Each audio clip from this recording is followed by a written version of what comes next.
Odhiambo machielo nyakwaro Mgajwang' orwake chendo ni mar Oimore Oimore kod ang'wen dwe mar apar higa mar 2023. Wan gi weche manyien moiko ni weche manyien mag Oimore odiochieng' ma kawuono mag oting'o ma otenore kod weche mag arita kwe kod mamoko bende mulo weche mag lowo. Kabe odiochieng' ma kawuono nyakwaro Mgajwang' jonjore nomako mene gi obila mag majoni e gweng' ma Baringo kamago nyakwaro Mgajwang' wamenyo ni kotenore gi mago mag arita. Joma ne odak e lowo moro gwenge Manjiru kochande bende koro sani chunygi dang'ni bang' do ng'ado ni en lop jasiasa moro kendo koro migi ndalo mar ng'iyo kaka ginyalo wuok e lobno. Mago mag somo nyakwaro Mgajwang' motenore kod bedo kod kit uniform achiel en twak mano bedo od bura omiko kumare. Magi to kod mamoko nyakwaro mogi waikuni e yor adimba e weche manyien mag Oimore odhiambo ni mokwongo wairane thund weche. Okinyal wuok ni wuochi gokinyi tiwacho ne ji ni puodho ne mari eka 1,000 eka 1,000 ne onge mar kirima. Sincerely speaking before God. Luoro kwako jopiny manonyiewo lowo kendo gedo e lowo Manjiru Nairobi madonyo lando ni lobno en mar mosenindo jasiasa Garishon Kirima. That the work culture in the public service especially has deteriorated and norms and standards is extremely poor. Jatend jotije sirikal koro wacho ni mibadhi maka kod kacha okwako apise mag kembe kod mag sirikal. Muogo dhi donje standard ko kike kod bando mondo mi kuro bed product manie shelf ma ng'ato nyalo ng'iewe supermarket. Jolony e weche mag pur koro dwaro ni sirikal oket atamalo 10 mar mok muogo e kit mogo duto ma iloso e pacho ka.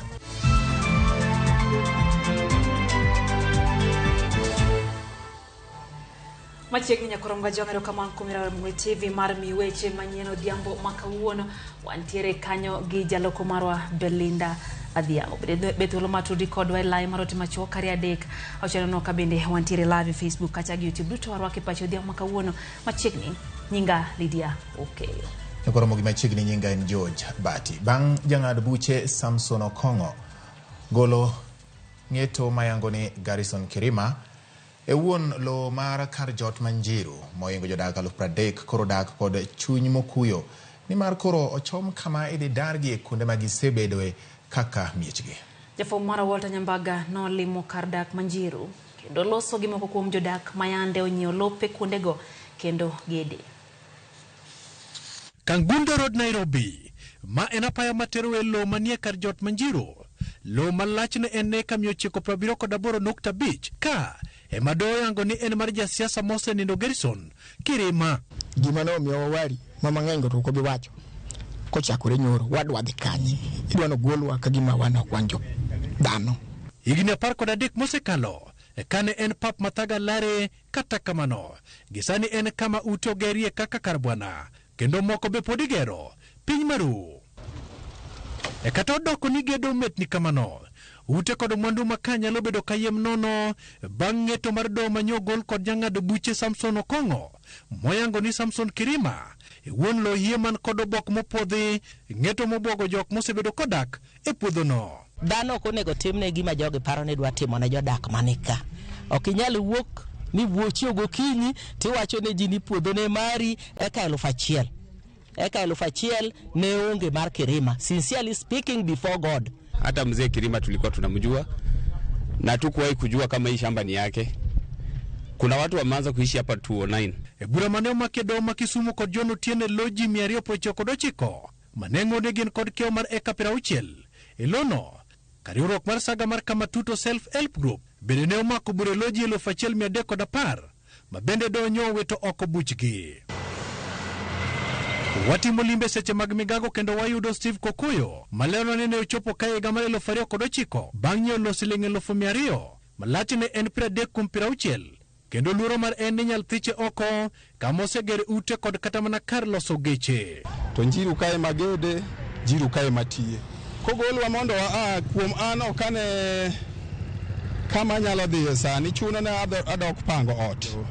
Koro chuno mana ne offices mano kelo wa kuondegi ama groups mano kelo wa kuondegi gin magin gi thuolo ma manyo weg lo mondo gilosgo kata kwanya chudo tuwa chudi nikech wan ready ma chudo.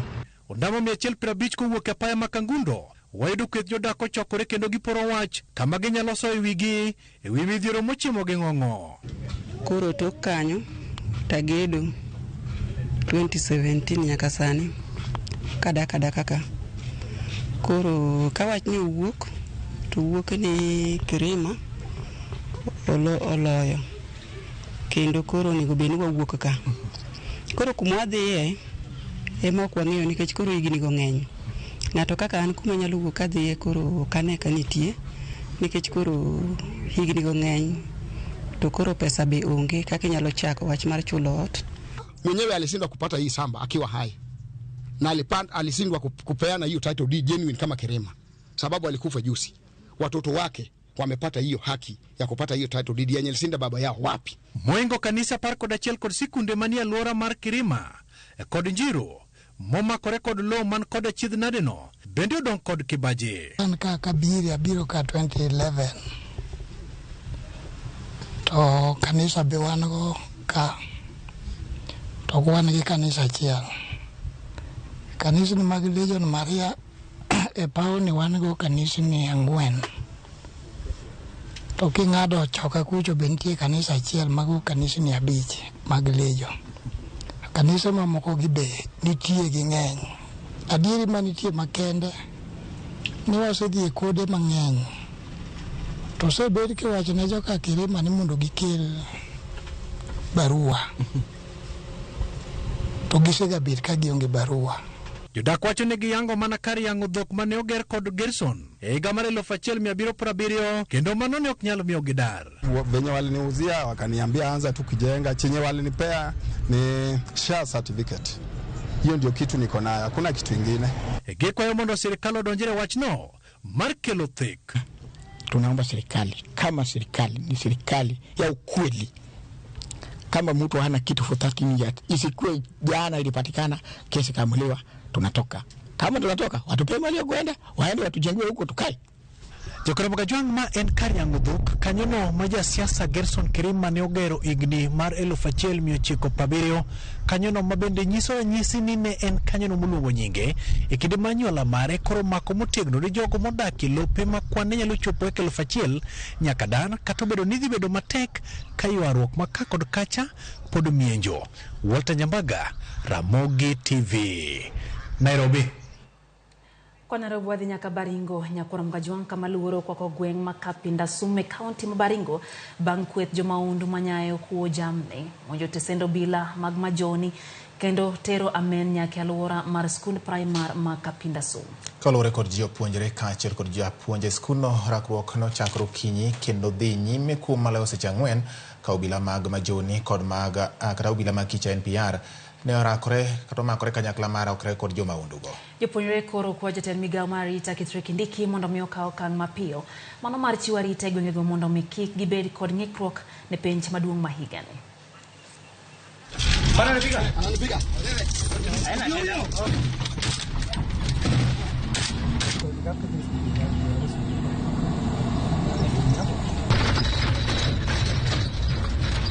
Kuna shida tunaelekea kufanya mtihani wetu wa kitaifa na Machambasa wamekuja kufahamia shule yetu. Tunaomba serikali mtusaidie. Kindiki tunakutegemea sana. Tunaomba uje utuangalie usalama wetu. Hata saa tuko chini tu tunalala. Hatujatoka nje. Saa tatu na kuanzia saa 3 hatujakula lunch. Hatujatoka hata kwenda aje. Mpaka saa tunalala kwa nyumba ndani na bado tunasikia marisasi inalia. Mita ya saa 3 na dakika 12. Askari wale wa GSU wakawa wameenda patrol na ikawa kwamba karibu kilomita 1 kutoka kwa shule wakapatana na majangili, na walipopatana na majangili wakawapiga askari. Piga askari walipigana mpaka mwisho, askari wakashindwa nguvu na wakakuja mpaka shule. Kufika kwa shule ndipo sasa wakaanza kuitisha reinforcement. Kuitisha reinforcement, wale wakora wakafunga kwa GSU. Wakafunga pale kwa mto, wakafunga kwa GSU kuingia kupitia kwa hospitali. Wakawa wanapiga GSU kutoka nyuma kiasi kwamba vita iliendelea mpaka karibu saa 7. Wasuru Ramogi jagoro mongirore migao mar arita Dr. Oimore oyango ne piny owacho osechuga put mag kelo kwe e telo mag loch nanga duto mapacho kae chenro mar nyayo kwe e kor gwenge. Kolose kinde nyasi mar ayanga romo mar ndalo adek ewi weche mag nyayo kwe boma Nairobi. Dr. Oimore bende olero ni gitiyo kod weche mag tudruok gi lony manyasani e okenge mag keto kwe e kind ogendni. Korka kore jakom mar duol mochung' ne riwo Uganda jo Kenya pacho ka Dr. Samuel Kobia oyango ni kiew ema kelo lweny e kind ogendni mapacho ka kendo kwayo piny owacho mondo mi onywand migepe mopogore opogore e tieko lweny mabedo nikech kiew.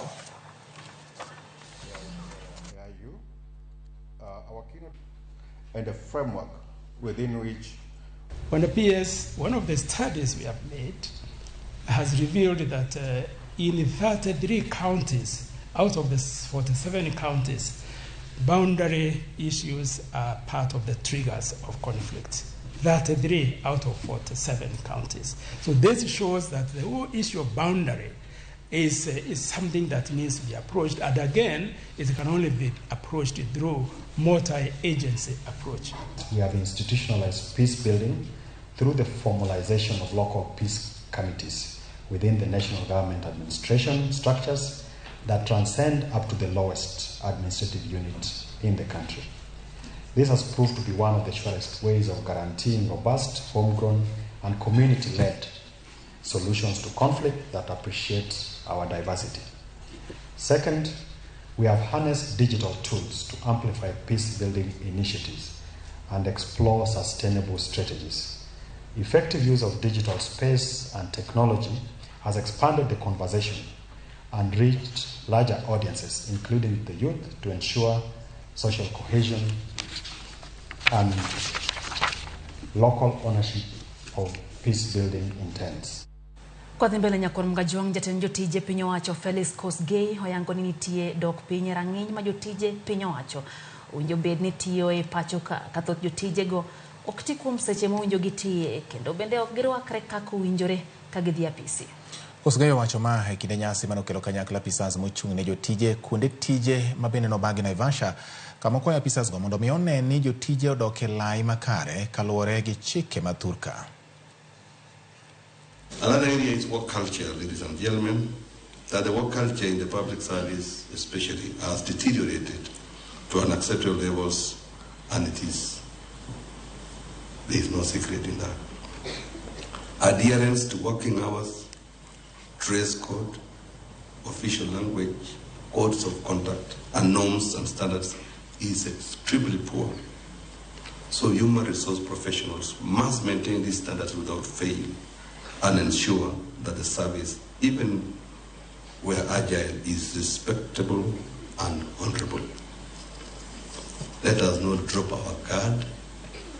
You need to know that as a human resource officer or director or a manager, all the officers, all the employees are looking up to you to see how you act, how you behave, how you deal with matters. Osurane nyakor Ramogi owere kod mago motende kod weche mag jotich mag piny owacho donje motende gi weche mag somo paro mar bedo kod kit uniform achiel machalre ne sikunde duto mapacho ka ogore Luanda tok migao mar somo rem keto e tim paro mar chik e wachno kata obedo ni jood bura to nosepuodho wachno. Jatend migao mar somo e pacho ka Ezekiel Mashogu onyiso od bura ni migao mare noseoro ote ne sikunde konyiso jopuonj mondo mi oyiene jonyuol onyo uniform e kar nyalogi. Simfros Okinda nigi ler mar wachne. Osigo mar nyiewo uniform osebedo mapek ne jonyuol gi mosemiyo nengo somo idho ahinya e pacho ka. Jood bura osebedo ka dhiro migao mar somo mondo los kit uniform achiel ne skunde duto e Kenya mondo skunde oromre kendo chalre. Paro mar chikni notere od bura chak higani kod jatend migao mar somo Ezekiel Machogu. Kakoro tamar adek rumo, jonyuol pod ni kod luoro. Gionge okang' mosekawe geng'ogi kuom nengo mamalo mar uniforms. Provide a legal framework that will allow those many tailors we are training in the villages to start making uniform for the neighboring schools. How do we do this? By making sure that uniforms are made locally, are paraded in every shopping center, in every market, and let every parent buy uniform where they are in, where they live in. Paro mar chik ne dwaro mondo skunde duto obed kod kit uniform achiel minyalo ti godo e rang'iny mar sub-county county kata skunde duto e pacho ka. May it be a national school, may it be an extra-account school, account school, or any other such school. If you will be looking at the admission letter, you will be able to see an item which says the school requires this kind of uniform, and it is the responsibility of the parent to procure. Nego uniforms bende nigeno ni onego ket kod piny owacho ma mondo geng' jonyuol kuom skunde goeko ma bende koro chikogi mondo gikaw uniforms kowuok kuom jous dukni magine magiyiero. Ka bende koro jopuonj madongo iseyo kuom chiemo kod jous lewnigo. Migawo mar somo koro wacho ni en gima ok nyalre mar loko kaka uniforms itwang'o e pacho ka. The uniform that has been there over the years, if you tell them to change, it can bring so many issues, and it's a very interesting topic to enter into. It will also cause so many challenges. County like Kiambu, for example, Kajiado, Nairobi County, we tell them to have one set of uniform, and you know there are families. The uniform is put in Form 1, and that is the uniform that one will have the entire 4 years. Jod bura ne nenore ni ok mor kod wachno. Whether the matatu conductor is in Nakuru or in Homa Bay, they wear the same uniform. And therefore, the matatu conductors can procure that uniform anywhere. Even when they forget in the morning, they just walk into the shop and ask for that red trouser and that red jacket. I also don't understand why Kenyan medical training colleges wear one uniform across the country. I would recommend that we get a more detailed standardization framework from the ministry so that a uniform that is bought for a school here in Kiambu, in Nairobi, is at the exact same price as the one in males. Chik mata uniforms roke skuni mapacho ka bende ne en achiel kuom paro manogol koda put ma jatend piny e weche mag somo. Ka jod bura koro singo ni gibi yueyo nyaka migawo mar somo yud duoko makare e wi nengo mar uniforms. Simfrozo Kinda, Ramogi TV. Kora mga jwang chenro mar ndikruok mag anyuola joma nokedo ne piny Kenya e kinde loch mar jowagunda e alwora ma Nyanza ni alai manyime ka koro gidwaro ne gin bende ochwal nyingegi kaka jokanyo mag Mau ne piny Ingeresa mondo migi chudo.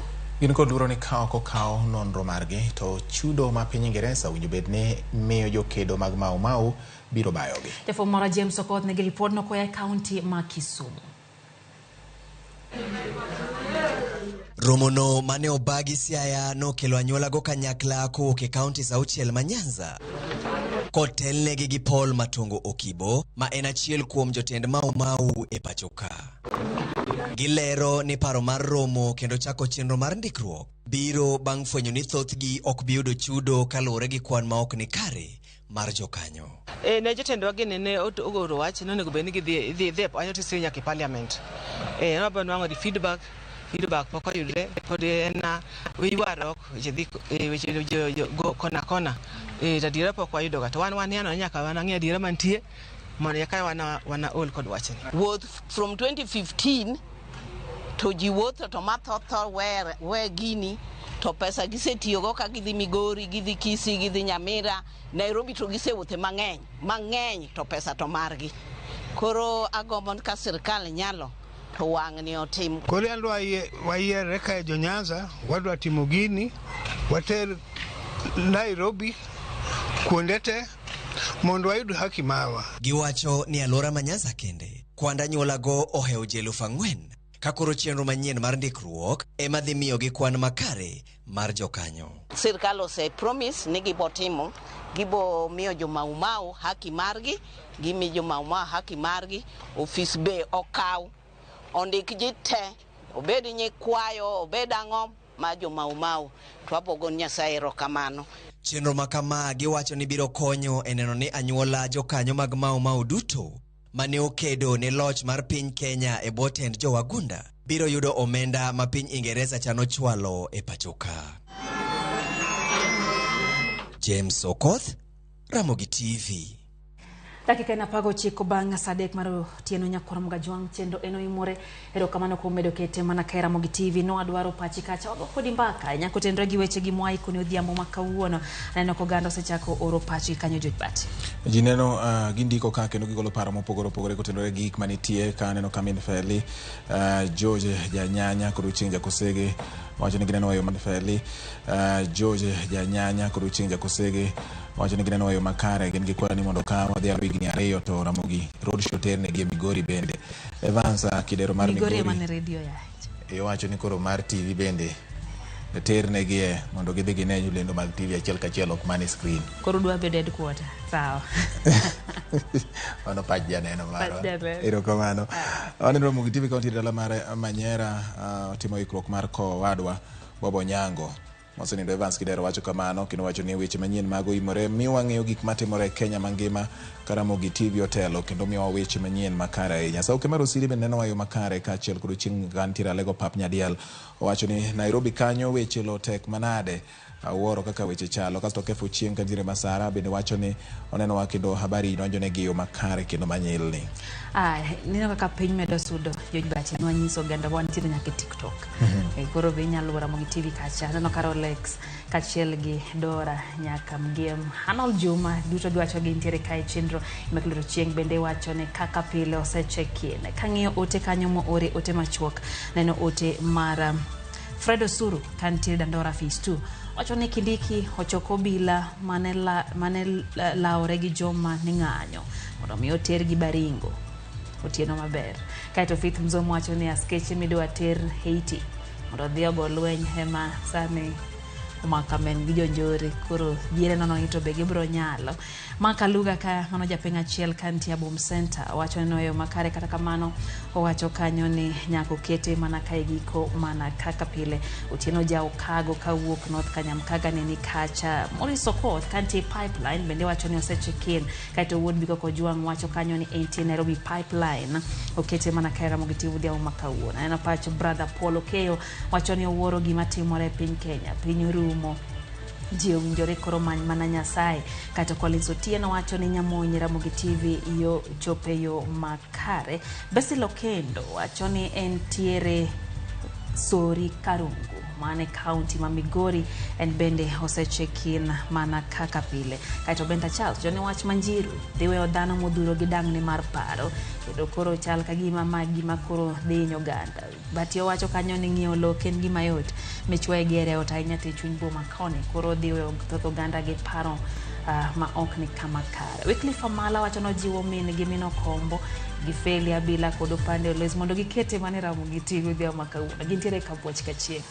Jelo Mteule wacho ni wach mar mukolono mulo chunyi ahinya kendo wacho ni Nyasaye kende mondo otel ne jogi familia nene kanye nyaka sani familia mar Kirimano wacho ni I'm not in support of that Jelo Mteule wacho kamano kasto Karo Serena Nyaboro Sega wacho ni entiere kendo weche manyien donjone yo makare Job kawuok Kanyekela ni nyere amora ahinya gi Ramogi TV kendo omoso kwar gi miluongo ni Shem gi osiepne miluongo ni Bernardo Tota wacho ni gimoro ahinya kabisa kod weche manyien kaso Ramogi TV neno malene Nyasaye mekombewa kendo mor gi weche manyien konyisa ni iluonge ni ng'awa neno ote mar Pastor George kantiere Rodi Kopany mano Pastor George mar Rodi Jesus Fellowship wacho ni gin kanyo gi nyare mabende wacho ni oro Ramogi TV luongo ni Nadia to kiny Nadia graduate Okay, koro success moro janeno mapoti koro wakoyo ni Nadia hayo makare somo kanyo Rodi New Herald Academy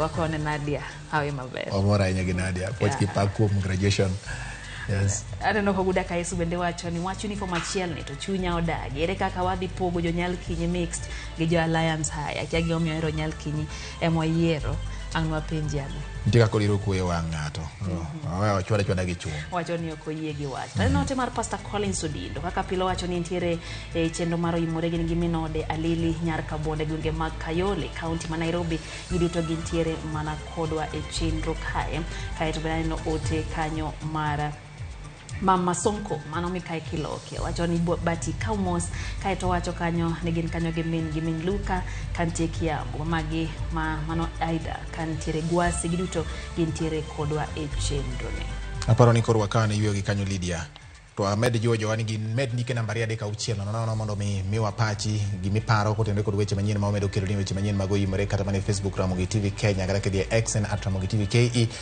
casto bende nyayudo kanyo achiel kachiel TikTok in bende mi wane pachi moko kindene to wadhi ane yueyo Lydia wayo nyakora mgajon kata kamano med keche mana kan keche aduogo gi weche mathoth kikidhi magwe.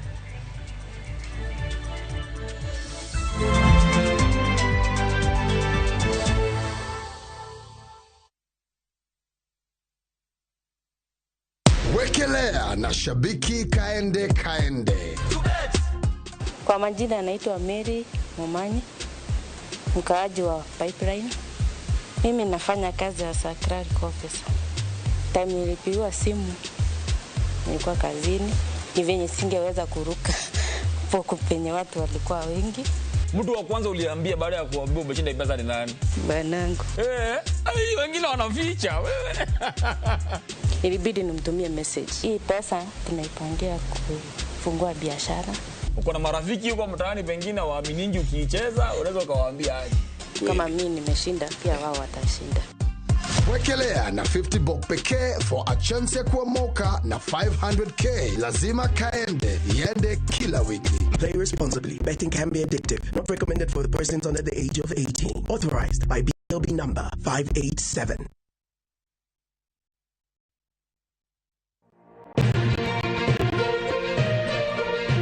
Weche manyien mamulo dhod chunyi maiye gin mago machiegni kodi. Weche thieth, anyuola, ohala to kata rita. Ka utuch to wan kode. Kotimore skunde e gweng'u ne wedeni kata osiepe magi duto wan go. Wan kae mar neno ni ng'eyo gima biro kendo bedo gi ikruok motegno. Onego ing'e gima timore e seche motimore mapiyo piyo to mae e kama iyude wechego. Kenya en marwa waduto to Ramogi TV en odwa to kendo wantie iye kanyakla achiel kaka onagi. Ma en rupiny kod mbaka oromo. Ramogi TV sud machiegni mondo wago mbaka.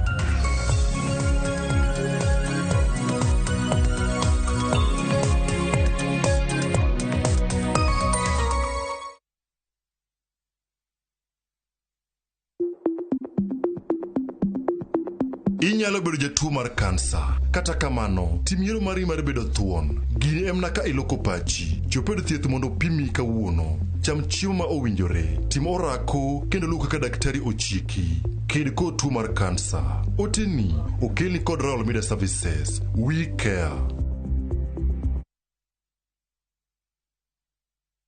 View Travel presents Hidden Gems and Well-Hidden Treasures. 3 days, Mombasa, Diani or Malindi from 13,999. 3 days, Masai Mara or Amboseli from 14,500. 3 days, Savo or Samburu from 23,000. 2 days, Mount Kenya, Naivasha or Nakuru from 3,900. 5 days, Dubai or Zanzibar from 640 USD. 5 days from 1,050 USD. 5 days, Egypt, Thailand or Turkey from 1,150 USD. 5 days, Malaysia or Singapore from 1,100 USD. 5 days, Santorini or Maldives from 1,680 USD. Contact us on 0703-254-254 or book online at www.viewtravel.com.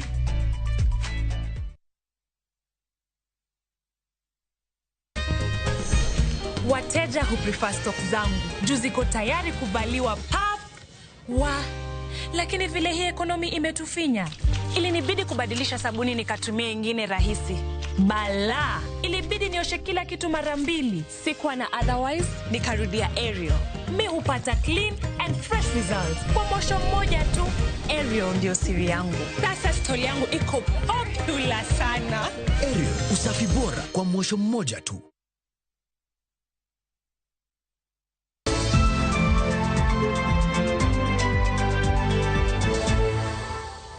Machini kendo nyakora mogi weche manyien mag Oimore kaka wasingo ni bang kane wadhi yueyo ni ka udugo to wan gi mamoko bende magi gin ma bende wamedo kelo ni weche manyien mag Oimore odhiambo ne. Wadhi mbele wa Terinyang' County ma Homa Bay kama migao ma thieth County ma Homa Bay dhi nyime gi chenro mar pimo kendo timo thieth ma onge chudo ne mine mantiere kod tuo mar fistula e county no. Kaka jafumbo marwa e county ma Homa Bay Alia Beach lero kambi mar Royal Media Services en achiel kuom kembe masiro chenro ma kamano. Wadake udi makata sama wan ka nitie mana jomo donge udi nekech luoro ni wi kuot to wi kuot gi kare gimonego thiedhi. Tuo mar fistula en tuo ma ikelo kod barruok mar dhood nyuol mawegi kod songa mar tuo ma kamano ma bende miyo oko maduong' kod matin thoro pusore negi ma ok ginyal gayo. Kaka yor konyo mine mani kod tuo no, bad migao ma thieth e sirikand kaunti ma Homa Bay kawo makore kod kembe mamoko kamoting'o od fwambo weche mar Royal Media Services dhi nyime kod timo pim kod chiwo thieth nono maonge chudo ne mine manitie kod tuo mar fistula e kaunti ni. E kar od thieth maduong' ma Homa Bay warado kod moko kuom mine mani kod tuo mar fistula. Notera perese notwe na nyuol. Kano fuku mara nobiro marep. Ka nyuolo nyura paga ngwen. Koro notwe na nyuol to ling kabisa. Koro kachaka neno ka gino koro bira. Koro kang'en to gima ne kele. Ofuku mane rep chamane mi obiro koso no obiro nang'o. Wasethagora gi tuo ni igne mang'eny koro higa 20. Kane ok ayudo kata kaka na nyalo thiedhora. Gi tuo bende an gi tuo mar onding' gi ich. Koro onge kaka nyalo tiyo kata e puotha. Ni no biro kana adhi oko sate. Awinja kodhi oko sate. Koro mano koro kadhi e kind ji to koro adung'. Koro kabed maber. Mina gi lero midhiero ma tuo mar fistula osekelo negi kaluwore gi akwede ma giyudo e kind oganda kendo miyo gi wich kuot ma ok ginyal bedo kama ji ochokore. Tuono osechanda ndalo mang'eny. Kana ok ang'e ni en gima inyalo thiedhi. Koro kanya winjo lendo e redio. Ta winjo lendo ni en gima inyalo thiedh mondo obi Homa Bay ka. Gima tuoni osebedo katimona en olo pi. Iola pi seche ma sate. Sama idwa ni ol pi to olo pigni owuok nyaka oko maduong'. Koro tuoni osemiya wich kuot ma kata kanisa ok adhi. Ti aneno wich kuot. Kadhi kama ji nitie to awinjo wich kuot mang'eny nikech awinjo ka dung'. Koro chunya ng'isa mana beda gi chien kucho. Kora dwokero kamane ka Nyasaye oyie ne jomo kelo dakteche ma nyalo thiedho tuo mar fistula. Nyasaye koyie to riwrego mondo changwa. Beatrice Ogutu ma en jalony e tuo mar fistula wacho ni tuo mar fistula nyalo geng' ka okwayo joma mine mani kod tuo ni mondo owuog oko kik wich kuot neg-gi. Fistula en tuo ma miyo yudo ng'enyne ka wanyuol to samoro nyathino kwamo moko wuok e kisama onego wuoge nikech gik mopogre samoro yotin samoro nyathi duong' to bende iyude kendo e weche mopogre samoro ng'ato yudo ajali moro to koro koka duong'ne koni koro lacho chako wuok kata cho chako wuok to moro bende ikelo gi tuo kata mar kansa mar koka nyuol miluongo ni cervical cancer. Koro iyudo ni miyo biro to okonyal bedo gi break mar cho kata lach. Fistula is preventable to nego work towards preventing fistula. Ing'eni nyalo nyuol e suptal kata nyalo dhi nyuol kamoro kata kamoro amora to ng'ama koro konyi nyuol no to ok en skilled birth attendant. Mane gima wawacho maduong'. Chenro mar timo pim kod chiwo thieth ne joma mine mani kod tuo mar fistula kaunti ni osebedo ka dhi nyime kendo rumo ayanga giko juma ni ka nyaka sani mine maromo 35 dhi nyime giyudo chenro mag thieth nono maonge chudo bang' kane oseyud gi kod tuo mar fistula. Waseyudo ne wa project mon around 60 in this camp. 60 and prauchiel ne manwa project ni wadwa repair in this camp. So far jomose biro kawuono and Tuesday. So far jomose biro wan gi around 35. To podwa expect more today nyaka cheng wabo tieko kwa lor ne ng'ato mondo bi. Yes, to koro statistics mang'eny ma wadwa ng'eyo. Stani gine motimore mokwongo e Homa Bay County ka. Poko timore ga. Koro wadwa neno ni wadwa kwayo mon mondo wabi gibi mang'eny mondo wang'igi ka wabo surpass target ma wabo dhi yudo no. Chenro mar menyo kendo thiedho mine mani kod tuo mar fistula osebedo ka dhi nyime e ute thieth mopogore mantiere kaunti ma Homa Bay ka. Jolony wacho ni tuo nyalo thiedhi ka gikwayo mine ma samoro wich kuot nego to nigi tuo ni mondo owuog oko many kaka nyalo konygi. Alia Beach, Ramogi TV, Homa Bay. Wasuru nyako Ramogi jopuonjre mag skul ma Pueblo Academy mantiere Kikino E kaunti ma Kiambu ne oyudo sir mar koth yien ma kwan-gi ohewo 6,000 ma owinjore gipidhi kaka yor rito alwora. Chenro motisi ni Revitalize Kenya kaumakre gi Saidika mantiere e bwo kambi Royal Media Services ema nochwalo yien go kaka yor jiwo chenro mag rito alwora. Bengi mar KCB ema ochwalo kony mar omenda mag siro chenrono kokalo e Saidika. Kata saidika.co.ke ma en kar solro e yor mbui ma geto ganda kod riwruoge mopogore opogore pacho ka. E bwo nying mar Jaza Miti Initiative igeto pidh yien ma ok tin ne milion 5 e thuolo mar higni 4 nyaka higni 5. Revitalize Homes and Gardens wants to have 5 million trees over the next 4 or 5 years. And we are working with Saidika, who help us to get funding from well-wishers out there. Then we go and we buy trees. We don't have our own nursery. We buy trees from small-scale farmers. We then keep the trees in our nursery for 2 months. We water them, we nurture them until they're much bigger. And then we come and look for a school to plant the trees in. We understand that most of the people right now in a local context usually raise funds for funerals, medical aid, and also other initiatives such as church planting or whatever it might be, even for educational purposes. So we've made it as easy as possible by at least enabling people to visit our site, which is saidika.co.ke, and once they log in, they actually create their accounts and start their fundraising. It is very profound to support children so that they can know that there's not so much difference between planting trees and also being a kid, because the way you plant trees is so that you can have a strong foundation for the future, is the same way that they have to also plant good discipline, plant good education. Kwa mkaji wangu ngado tong kendo wadhi pinje maoko lweny mapek mano chako tarik 7 dweni. Toka kweth mar Hamas no teko moko kuom jopiny Israel pod nenre ka gima bor girumo ka jolweny ma Israel pod medo donjo Gaza ka gimanyo jo Hamas. Ma timore e kinde ma ng'anyo timore pinje mopogore opogore mar kwedo lwenyno. Kaka jafom marwa Eric Kounda lero, jokanyo mag Islam no bago ng'anyo mar kwedo lweny makamano.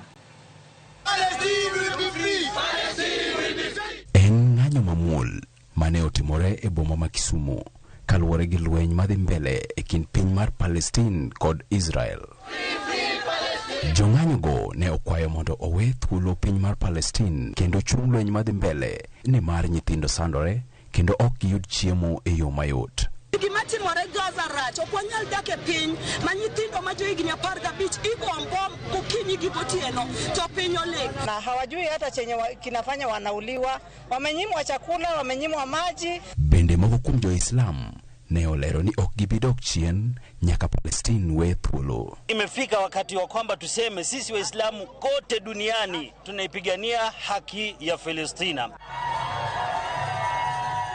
Ng'anyo maket kod mae bende ne otimore e piny mar Amerika e boma ma Washington DC. I'm horrified and enraged that my government here in the US is sending weapons and money and never-ending unconditional diplomatic support for Israel. Mae timore e seche ma jopiny Israel ariyo kuom ji 222 mane oteki kod kweth mar Hamas ne osewe thuolo. Kane oloso bang' kweth mar Hamas weye, Yoshev Lifsitz ma en miyo ma jahigni 85 olero kaka ne olornegi kuma otimo mudho kendo ka gikalo e sandruok e kweth mar Hamas. Bende ne olero kaka ne oteke gi jokanyo mag Hamas mane oriko riembo apiko. Bang'e to ne gigoye kapok oriwe gi ji mamoko maromo 25 ma bende ne orik oseteki. Bende ne olero kaka ne ginindo e matres ma opedhi e dier ot ka chiemo ne en mar kido achiel pile ka pile. Kata kamano, ne olero ni jachiw thieth ne oketnegi mane ng'iyo chal mar ngimagi ni mar kweth mar Hamas ne oluor ni ne ginyalo wito ngimagi makel wach.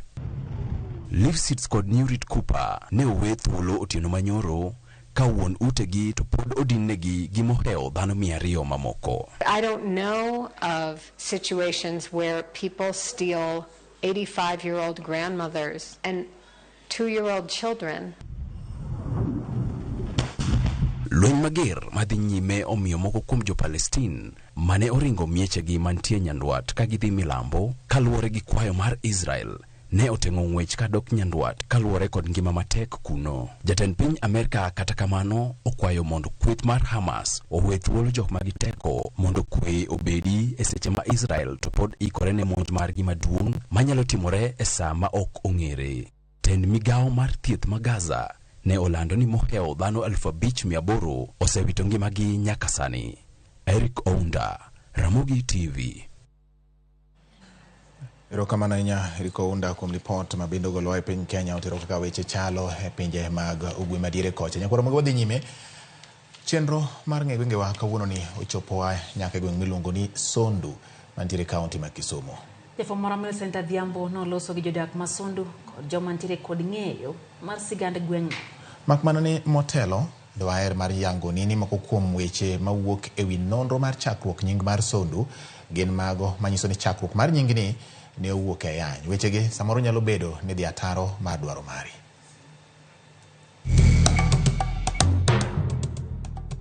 Nyakwara Ramogi Ajuang, mana kaka pile kalapapla mar ng'e gwengewa ogolowa e kaunti ma Migori kendo lwarowa e kaunti ma Kisumu, kaunti namba 42 e gweng' ma iluongo ni Sondu mayudore e sub kaunti ma Nyakach. Mana kamano, kopo ni sewinjo nying mar Sondu kata obed e wer mangekono kata obed e yo moro amora, bende isepenjori gima omiyo jogweng' nyalo tiso kar dak ni Sondu. Ere kaka nying mar Sondu nobiro e alworani machiegni.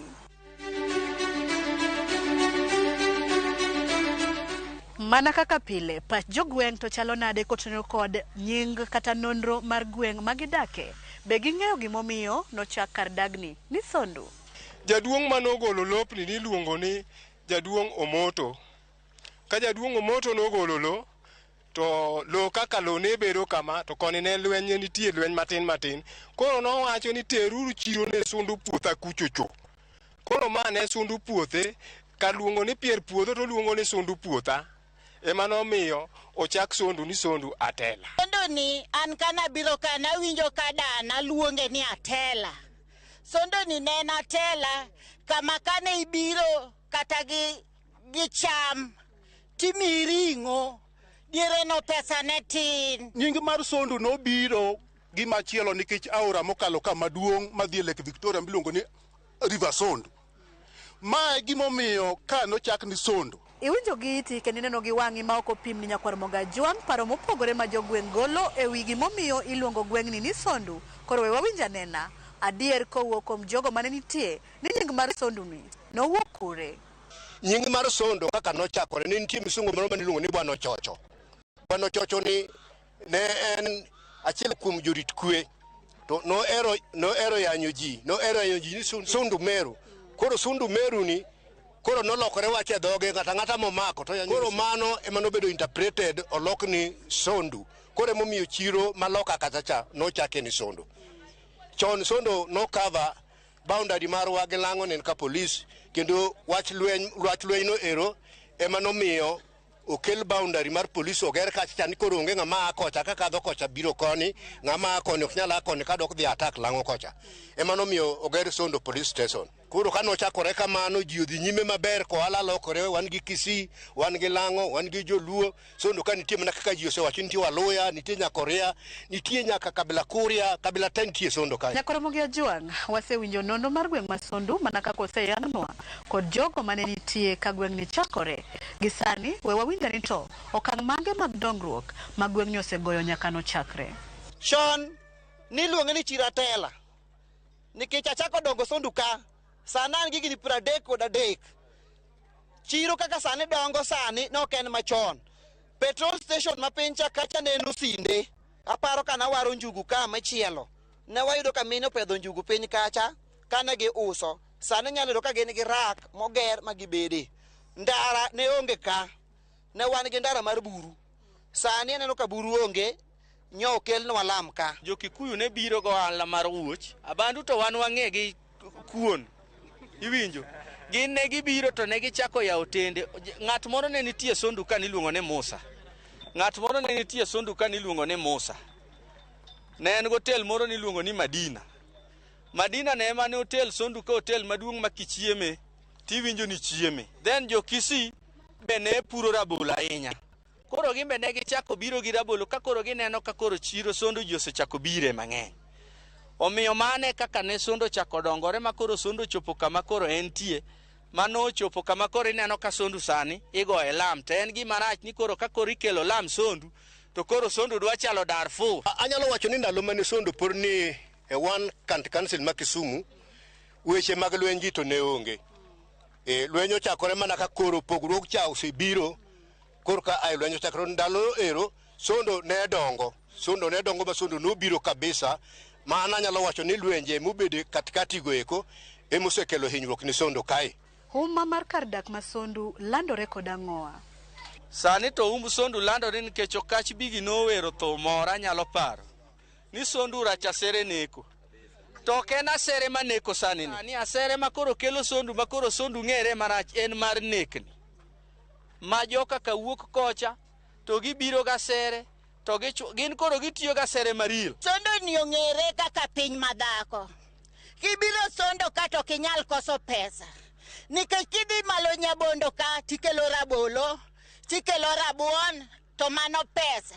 Koro ji mang'eny kata jodagi hao sondo nikech sondo ka pesa ng'enye. Ka to chako ng'ere nikech jodongwa machon ema noyawo ka bucheri sondo ka. Koro bucheri ni nomiyo sondo ng'ere kabisa nikech kane ng'ato dwaro omo ring'o to nyako bi mana sondo. Kata obedo ni jodak ma Sondu kwano dongruok achiel ariyo adek ma bende tulo ma kinde ka kinde thiro.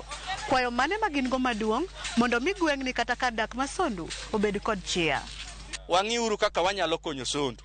Sondo ka wan Sondu ni piny madhako. Wan wawacho ni sondo asai wadoge dala.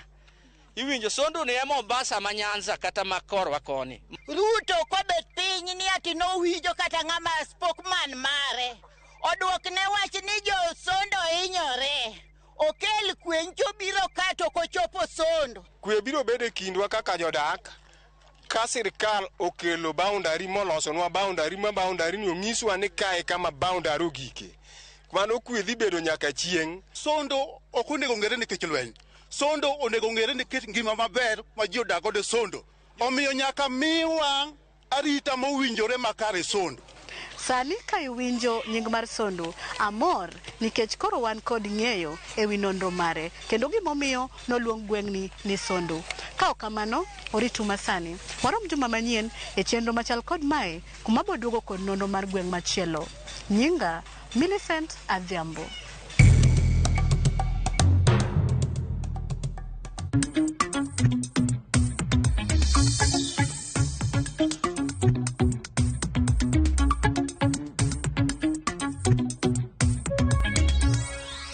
Wadonjo weche mag ohala kama jatend bengi maduong' ma pacho ka CBK kama Uthuge okone Kenya nyaka med kwan mag mwandu mawuok e pacho ka dhi e pinje maoko eka siling mar piny Kenya nyalo bedo motegno kopim kod dola mar piny Amerika. Kolose komiti mar od bura mamalo mang'iyo weche mag omenda wi gima omiyo teko omenda ma pacho ka osebedo mana kadok piny kopim kod dola ma Amerika.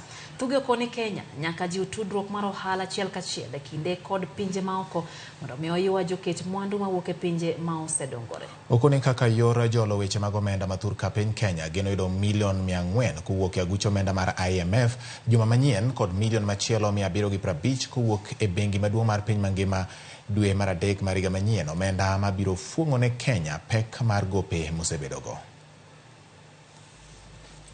I would also like to seek a clarification because you've stated here that the devaluation of our currencies because it was overvalued.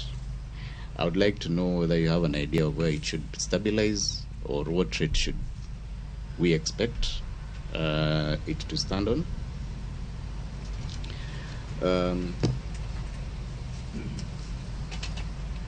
And then lastly, you've stated that the money you're getting from IMF and all donors is to replace existing loans. One thing which is bothering my mind is that you are not protecting Kenya shillings adequately because the money is decreasing in value all the time. In fact, I would say in recent times. What are you doing at least to help our currency?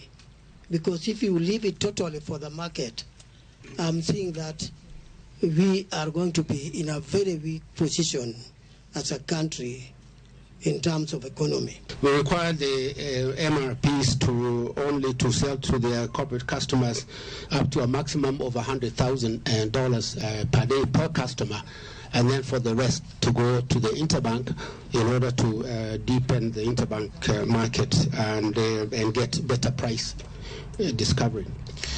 Slide number 12 just shows that the number of banks participating in the interbank market has risen compared to where it was last year. And then finally, slide number 13, in terms of going forward, let me just, it's a short slide, but although I've mentioned some of these things, but let me just go through it quickly. So one is attracting more financial inflows through FDI and other private sector inflows. Also, the need to improve competitiveness to encourage more exports of goods. Roge mag pur ma ok mag piny owacho koro dwaro mondo mi piny owacho ket atama lapar mar omuogo e mogo duto ma iloso e pacho ka. Mane oyangi kinde tiegruok mar dhialo chiemb omuogo e boma ma Nairobi. Riwruogo koni Kenya golo mana tan manok mar omuogo ma ok chop milion achiel kinde ma omuogo ma itiyogo e pacho ka higa kata higa achiel to romo maheo tan milion 3. Judith Omondi noluwo nyasi ni Nyakwara Mogi kendo miyowa ripoti machalo kama. Muogo chiemo makinde mathoth oyangore kaka gino ma ichwako, imadhogo chai, tedogo nyuka kata kuon. Gilony manyasani, muogo lokore kendo kata mana rego. Owuokie pong' nyaka i masin manyasani, ka jopur bende koro owuokie puro muogo kaka chiemo, nyaka ipure kaka cham mar ohala. Jopur mane omolie nyasi mar medo lony e pur mar muogo, koni giseyudo lony e loso chiemo ma odhuro kowuokie chamno. Ji ok ong'e berne ahinya, koro jok mosefwenyo berne kipuro to jong'iewo lari alara nikech gibiro nyiepo e puodho. Gimako magoka, gikwano. Ing'iewe kata pok itimone harvesting. Imake chuth tichuli pesa ne chuth e puodho kanyindo. Muogo tedo mandas, muogo tedo chapat, kek be otedo, karu otedo, crips otedo. Gini nomiyo ohala kendo nomiyo jopur odhi mohere nikech ne samoro nyalo ni ng'ato ne nigi school fee Marieba entiere go to mondo mi okaw thuolo modhi moswage ok nyalre. Koro kane program mar Marieba obiro ne en gima ne wanyalo kawo tikelo aggregation center kanyo te use seche go to ka gik godhiambo te yudo pesani. Kata kamano, muogo mar ndiare pod en midhiero mar jopur. Gino ma Dr. Peter Oluoch, jatelo mar chenro e riwruok mar Self Help Africa, koni gin kod kothe manyasani ma osepim kendo winjo tigo kod jopur. Ji osebedo ka jothuro luongo ni ndiare, ni muogo ndiare, kichamo tibiro tho. Nikech kothe mwapuro gin machon mag traditional. Gino ero neko adieri, to sani wasebiro kod kothe mabeyo ma miyo ka ng'ato konuoyo to oyudo bende nyak mamalo. To nyak mamalo no ema kelo pesa kendo kelo chiemo. Bende gisechako twak kod duol mang'iyo rang'iny mag mwandu ma itiyogo e pacho ka mondo puoth kodhigo. Riwruogegi bende tiyo machiegni kod sirkal mamalo mondo mi atamala par mar muogo ketie moke duto ma ilosi e pacho ka. Sani watiyo kod sirkal mondo walosi the FLAB lending regulation. Nyiso ni muogo dhi donje standard kokike kod bando. Mondo mi kuro bed product manie shelf ma ng'ato nyalo ng'iewo e supermarket. Kuro nikech mano wa push government mondo waket gino bed 10% of the cassava blend. Kuro ka ng'ato loso oduma ma ichamo kaka mogo to obed kod 10% mar cassava e iye kanyo. Kaluwore kod lipot mane ochiw kod Self Help Africa, Kenya tiyo kod tan milion 3 mar muogo, ka muogo ma ipuro e pacho ka to ok chop tan milion 1. Ranyisi ni thoth muogo ma ichamo e Kenya igolo e pinje maoko. Judith Omondi, Ramogi TV. Jopur matindo maroma par kod abore kaunti ya Migori ochuone gi kondo bang' yotiegruok e yore mag pur kod ohala kaachiel kod pur e yor lony manyasani ma osir kod riwruok mar Farmers to Market Alliance ka otenore kod piny owacho mar kaunti ya Migori. Nyakwara Mogi jopurgo dhi tiyo kod lony ma giyudo e puonjo jopur mamoko e kor gwenge makono mana kaka Jojuma koro miyowa ler. Nok mar chiemo midhiero mokwako kendo osebedo kokwako piny Kenya. Mayo sechuno piny owacho rego mok mag piny owacho mondo bi kod yore mopogore opogore ma oting'o tiego jopur mar jolo wechego mag pur. Jopur matindo osebedo kakale midhiero mathoth ma oting'o nok mag apisas mawuok e migawo mar pur machiwo puonj e yorego mag pur makare e kaunti ma Migori. Kaito gi puonjruok onego bed ni puonjruok ijiwo e weche mag good agricultural practices mondo mi japur oyud nweng'o makare. Wetu wengi kule nyanjani hawangeweza, kule vijijini hawangeweza kupata huduma inayofaa kulingana na mapungufu ya washikadau wale ambao ni maofficers, extension officers. E okang' mane jopur matindo oyudo jogo manyalo puonjo gi yorego mag pur makare, riwruokno mar Farm and Market Alliance kawo tende kod piny owacho mar kaunti ma Migori tiego jopur matindo makoro dhi chwalo puonj ne jopur mamoko e kor gwenge. Kendo gikonyo jopur mondo yuto margi omedre, kendo jopur okaw pur kaka ohala. Kano records magwa e simu manyasani, masimu no bendo miwa kod kuza ka achiel kotudre kod FTMA. Migawo mar pur e kaunti ma Migori yango ni gintie kod nok mag apisas manyalo chiwo puonj makare ne jopur e kor gwenge. Waduto wang'eyo ni sirikal sani population ni malo, jotich mag sirikal mochung' e weche mag puonjo jopur iyudo ka ok inyal reach jopur go at the same time. Koro ka jogi nobiro gi model makonyo jopur mamoko ma wanyalo luongo ni model farmers mondo gimigi knowledge ma gimbe ginyalo pass ne jopur mamoko.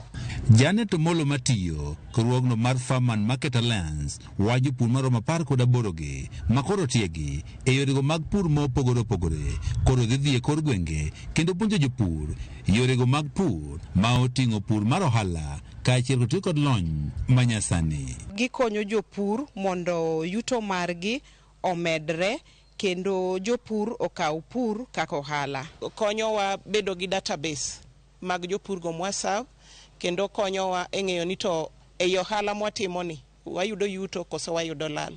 E seche bende koro chenro mag tiego jopur matindo dhi nyime, ywak bende koro pod nitiere ni nengo mamalo mar mbolea kaachiel kod kothe be koro thiro weche mag pur e kaunti ni. Maduong' monego tim ahinya en weche mag pimo lo, ng'eyo ngima mar lowo mondo sama japur tiyo kod mbolea to tiyo kod mbolea no makare. Kaka sani iyudo ka ne jikoro doyo jidwa keto top dressing, to samoro e cereals board kuma japur nitiere okonyal yudo mbolea ni e sama kare. Wang'eyo ni bech fertilizer ni malo, bech kothe ni malo kaluwore gi gharama mar ngima kaka chalo sani. Jopur matinde kaunti ma Migori jiwo mondo ti kod lony manyasani makoro nyalo konyogi e ting'o malo nweng'o margi e kindeni mantie lokruok mar kor lwasi. Kaunti ma Migori nyaka sani nitie kod jopurgo matindo malo 100. George Juma, Ramogi TV, Migori.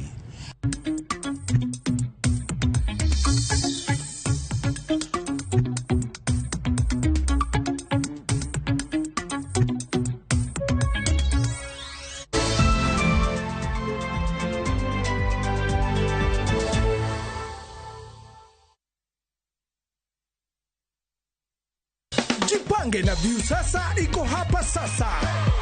Jishindie maelfu ya pesa kila siku kwa kutazama content kupitia View sasa kwa shilingi 50 pekee. Kuna mshindi wa shilingi 1,100 kila siku, 1,500 kila wiki na mshindi wa grand prize ya shilingi milioni 3 cash money. Kushiriki, piga *487*3#. Chagua Jipange na View sasa. Kisha chagua video package, ujipatie points na uongeze uwezekano wako wa kushinda mamilioni. Hakuna kudownload au kusubscribe. Unaenda tu nywe. Jipange ushinde mamilioni na View sasa. Mamilioni. Sheria na masharti kutumika. Imeidhinishwa na BCLB namba 2978.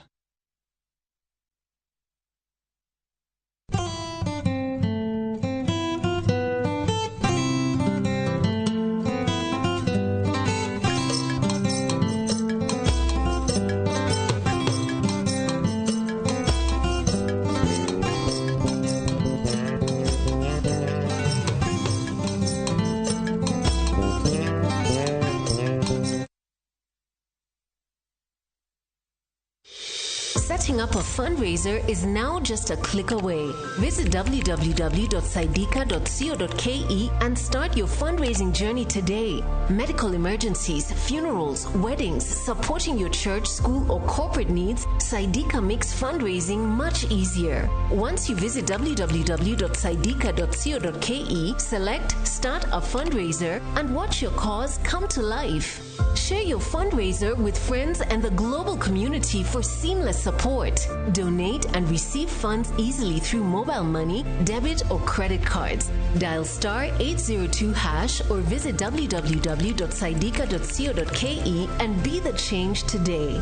Saidika, connecting hearts, changing lives. Together, we make a difference.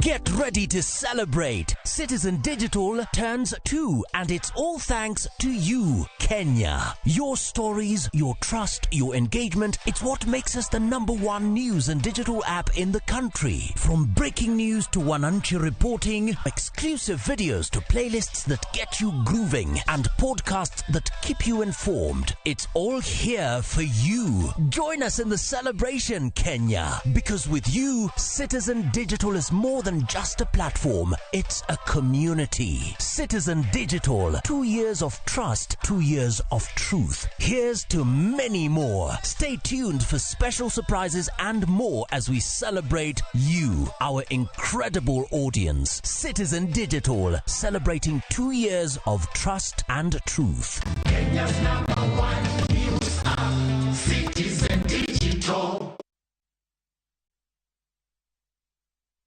Female genital fistula (FGF) en tuo ma ikelo kod muoch moremo kuom kinde malach ahinya to kokao okang' mapiyo mar manyo thieth. Ma nyalo kelo mol mar oko matin gi maduong' ma ok chung'. Kik ibed gi luoro. Fistula inyalo geng' kendo nyalo thiedhore. Mondo mi otiek magi duto, Royal Media Services, Homa Bay County Department of Public Health and Medical Services, M-Pesa Foundation kachiel kod Flying Doctors Society of Africa sani kwayo mine ma odak kod tuo mar fistula mondo wuog oko ne thieth manono mar fistula mabiro timore tarik 20 dwe mar 10 higa mar 2023 nyaka tarik 26 dwe mar 10 higa mar 2023 e Homa Bay County Teaching and Referral Hospital. Kanyakla waduog kuru nyadhi gi geno ne mine ma odak kod fistula.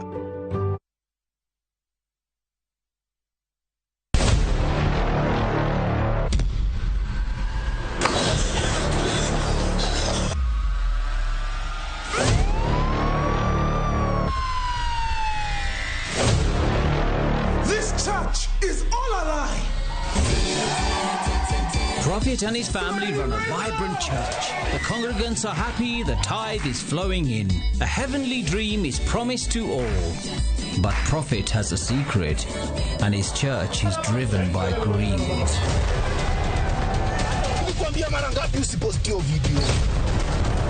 Would you die for your church?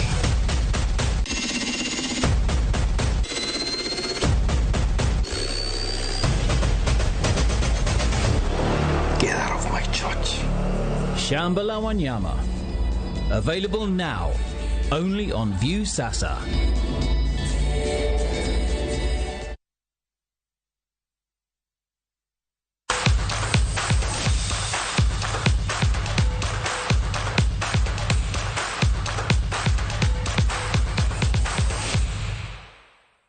Machiegni koro wadonjo weche mag tuke kama klab mar Shabana omako thuolo mar 10 dakika chuma mar klepe lig maduong' ma pacho ka. Kata kamano kocha Sami Okoth ntiere kod geno ni klab no ma johera magi osebedo kaluwo makare biro tiyo maber e lig maduong'. Crispin Otieno notimo limbe ne klab mar Shabana e orako margi motelo ni tuke gi ariyo e kindgi kod tim mar Ulinzi Stars kod Gor Mahia kendo miyo report kowuok e kaunti ma Kisii.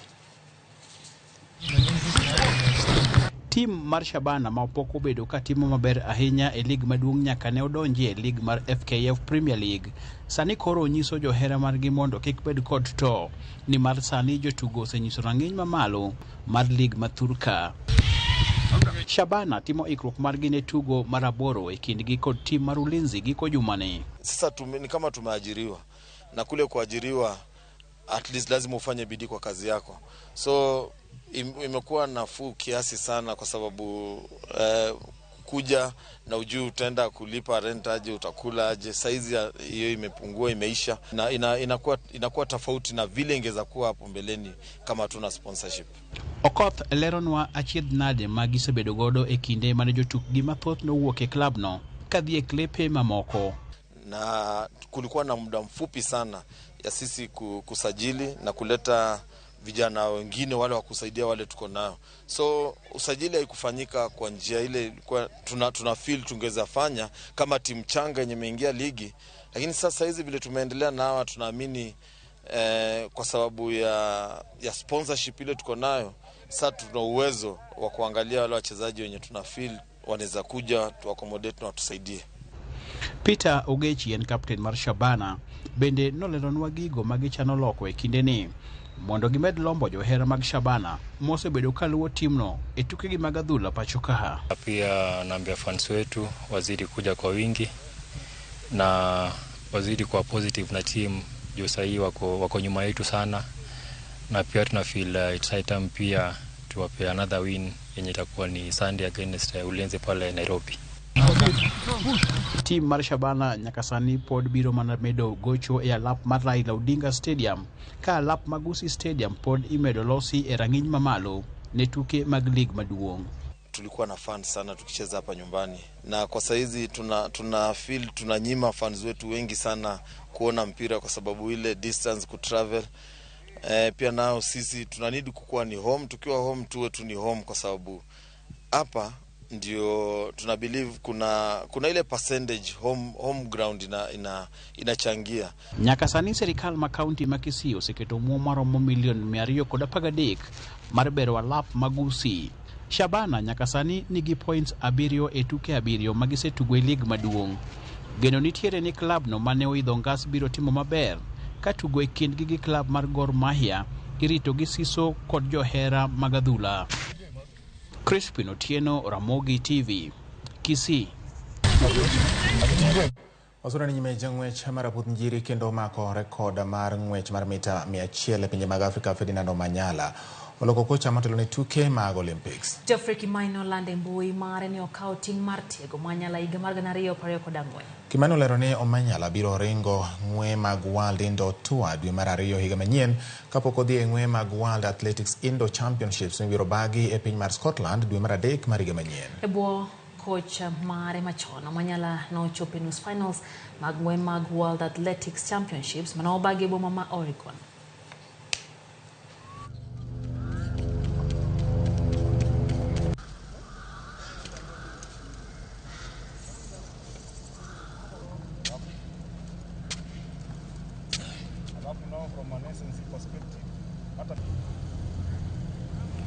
Tuke mag golf motis ni US Kids no dhi nyime alap masigona ka kidieny mara ya wuowi ma hikin 12 no bedo kod tugo maliet e kind Amar Shah gi Aidan Gashora maduto selo tuke 4 mokalo. Amar Shah gi Aidan Gashora duto notieko round mokwongo gi points 78 gino mane ochuno ni tugo achiel mar tego jaloch. Aidan gikone no yudo loch round mar 3 ndalo machuok bang' yudo loch e tielo manobagi alap ma Vetlab juma mokalo. E kidieny mar nyithindo mantiere higni 11 Jeff Kivi nobedo jaloch gi points 79 ka jatugo Shohan Peng tieko e thuolo mar 2.